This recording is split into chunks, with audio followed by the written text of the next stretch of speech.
The goal of woodworking is accuracy. But without safety, there is no accuracy. To be safe, we must understand the task at hand and keep our fingers away from the spinning knives.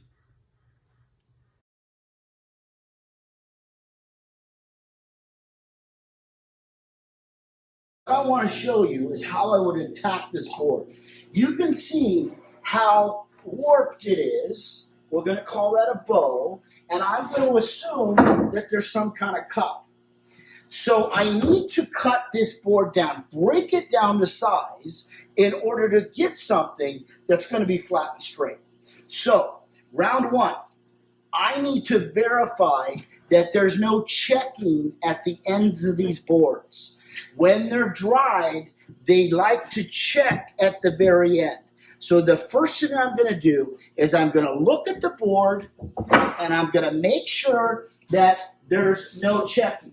If we look at this end, we can see that there is a big, huge crack that I want to remove. So oftentimes I'll use a piece of chalk. It doesn't matter what you use, but I will mark this. That is waste. I'll mark the other side, and that is waste. And depending on the situation, I might get rid of this one, or I might take the other end and clear it of any checking. Now, a lot of times you can't see it. I see 1 inch of check. So what I'm going to do is I'm going to take this board to my radial arm saw. When something is this rough and this warped, you don't want to use a chop saw. You want to use something like the radial arm saw. I might even use my jigsaw. I'm not a fan of the skill saw. So I'm going to bring this board over here, get it tight to the fence, turn this guy on,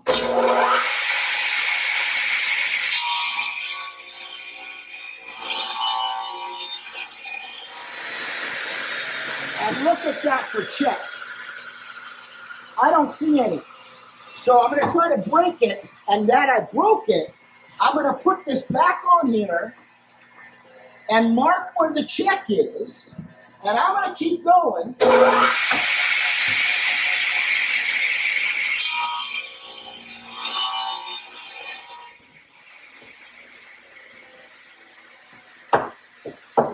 Okay, that's ready to go. Another thing to be aware of is if we see this piece of wood, you can see that there's a pretty pronounced bow, and you get that option, or you get this option.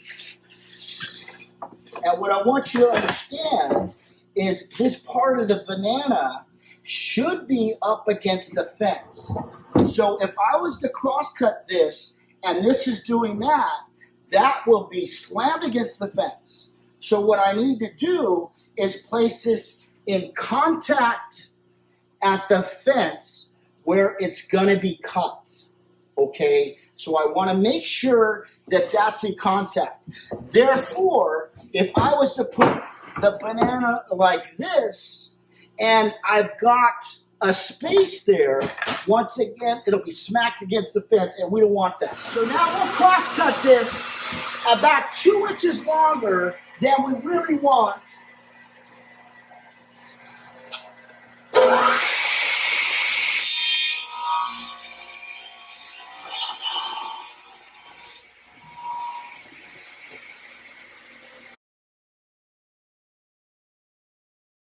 So now we're at the joiner.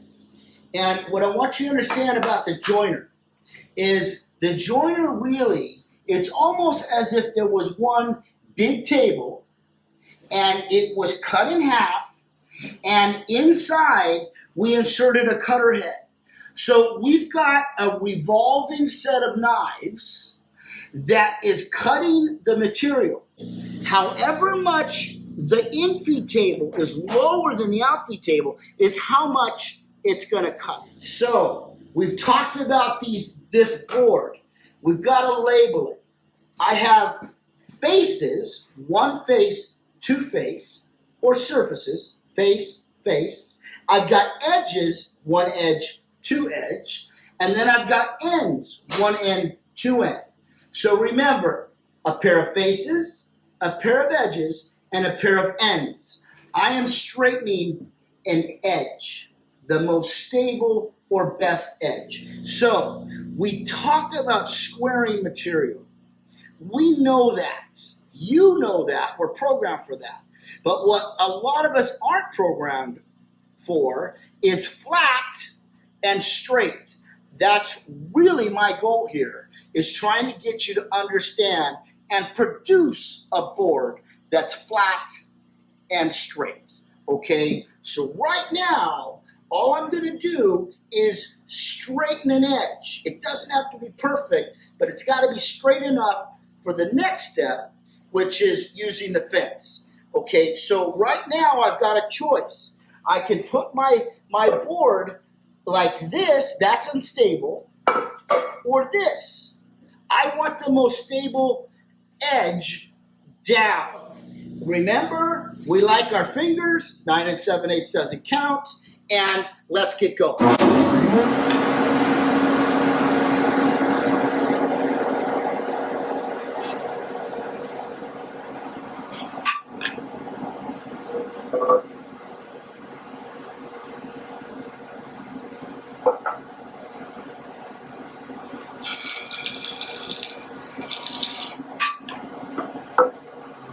So now I've got something straight. Once again, let's check and make sure it's straight, and I'm ready for the next process.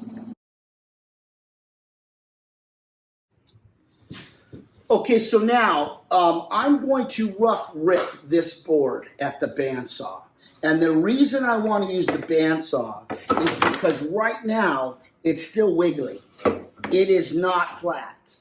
And at the table saw, because it's not flat, would create another danger. So before I set this up, I want to understand that I am going to rough rip this board to be a 1/4 inch wider than the net dimension. So if I want to have a 2 inch net dimension, I'm going to rip these at 2 1/4. Where did that number come from? Remember Paul Bunyan? He told us 1 inch of thickness, you get 3/4. It takes me 1/8 of an inch to flatten, 1/8 of an inch to parallel in order to get something 3/4. I'm going to follow the same game. I want at least a 1/4 inch. There might be a time when you could have more, the more the merrier. So if I could squish out 2 3/8 or 2 1/2, I'd do that. But in this case, 2 1/4 in the rough will get 2 inches net dimension. So in this step, we are going to flatten a face. We can't ever assume that they are flat. Even if you buy your material pre-surfaced, it might seem like it's flat, but it's never exactly flat. That's why with a door, I'm always going to buy rough material and flatten and parallel it myself. So when I come to the joiner, once again, I want to have the most stable face down. I'm flattening. This one is jumping up around, and I'm going to flatten it that way. So I'm going to do this with my whole stack of material. You might be making 14 doors for your kitchen. So I'm going to check all these and set them up so that they're ready to go, because when I turn this thing on, I'm not looking at the material as much as I'm watching my fingers, my hands, and whether or not I'm safely flattening these boards.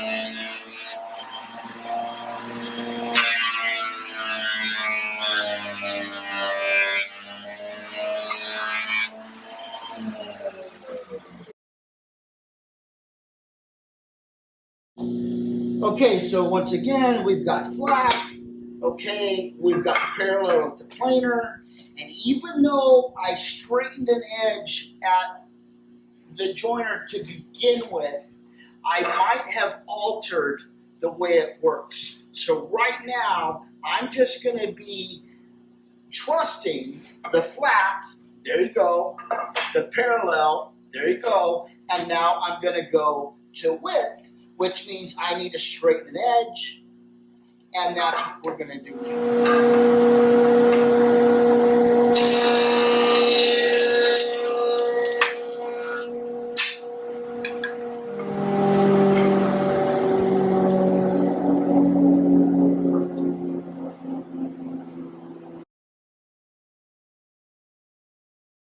So now what we're going to do is we're going to rip them to dimension.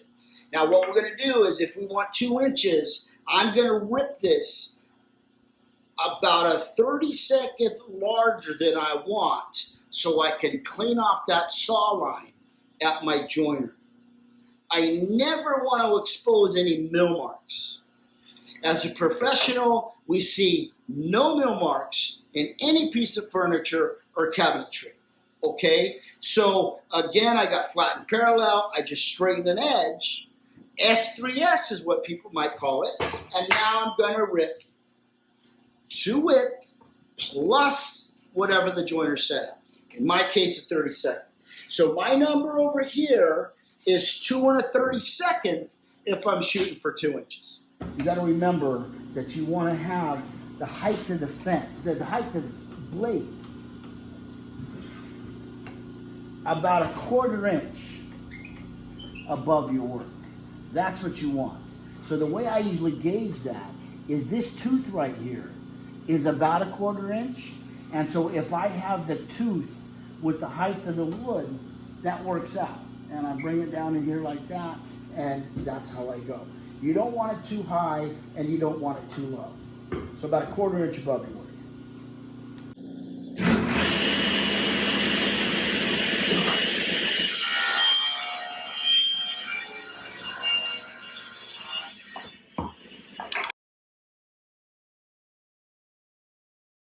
Okay, so now what we're doing is we're going to clean off that saw line.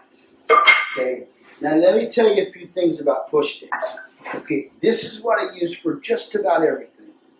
Okay, and this is really good for flattening material. But if I want to straight and keep this in my hand, this wants to do one of those. Okay, and running your hand is ouch. Okay. So what I normally do is I take something like this. Now, this push stick is going to work just like this one. You notice the hook. But what I've done here is I've also put another little notch, little hook right there. Okay? And so now what I'm going to do is take this hook and push it in there. And that's holding me down and against the fence in a very safe manner. Okay, this one I don't like. Okay, so I'm going to turn it on.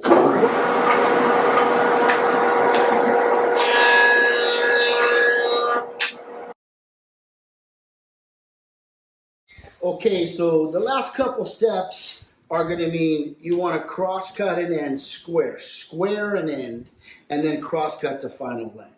So what you got to remember that this was never square, and my radial arm saw isn't cutting square either. Now, if you want to use a chop saw, you're welcome to use a chop saw or miter saw, that's fine. But I prefer the table saw. That's where I was born and bred, and I can use my sled along with my saw. Okay, so once again, I'm going to put this here, and it's going to be a 1/4 inch above the work before I get going. Okay, I'm going to set my fence, because it's a parallel fence, to actually my final dimension. Okay, and then I'm going to square an end and cross cut the length. So what I'll do every time is I will verify that I get about 1.5 inches to throw away, and then come back over here, square an end,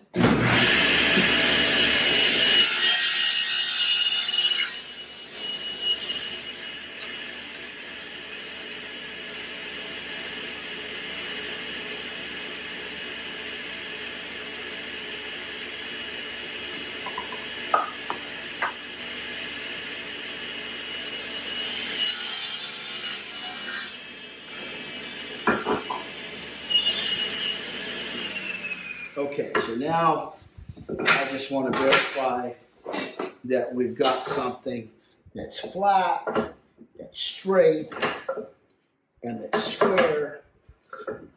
Everything is looking right on the money, okay? So I'm going to check this for square this way.